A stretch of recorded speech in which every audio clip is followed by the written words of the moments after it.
The Disappearing Room. Where'd you go? Asked Alejandro with a tremble in his voice. June coughed. She could taste dust in her mouth and felt a stinging on her knees. She could barely breathe after falling down the steps and onto the cold concrete. June, where are you? Called out Alejandro. The room was pitch black. He could hear his friend at the bottom of the steps, but in the darkness he could not see a thing. He turned around and pulled on a doorknob. The heavy wooden door wouldn't budge. I'm okay, answered June. I think I scraped my knees. Ouch. Okay, I'm sure I scraped my knees. But everything else feels okay. June felt a tear in her eye, but tried very hard to hold it back. She worried about how frightened Alejandro was. I can't see anything in here, exclaimed Alejandro, trying not to panic. I know, me neither. Come down the steps, but don't hold on to the rail. That's why I fell. The rail stops halfway down. As Alejandro slowly descended into the basement, June looked in every direction. She wondered why she couldn't make out any shapes.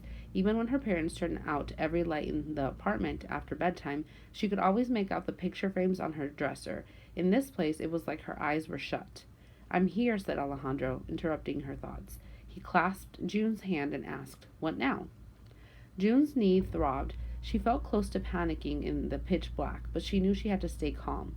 June took a few deep breaths and looked around the room. That's when she noticed a bright speck in the corner of the room. A thin beam of light shot out from the speck. It pointed down to the floor and disappeared into the darkness. Did you see that? She asked Alejandro. Most of the room was still in darkness, but near that one spot of light she could see what looked like chains. Yeah, confirmed Alejandro. June shuffled carefully over. She reached up toward the light. There was a curtain covering a window. She opened it. Alejandro and June covered their eyes. Their corner of the basement was flooded with light. Then everything in the room became visible: the steps, the broken rail, the chairs, an old billiards table, and boxes and boxes of old newspapers. No luck with that door? Asked June. Alejandro shook his head.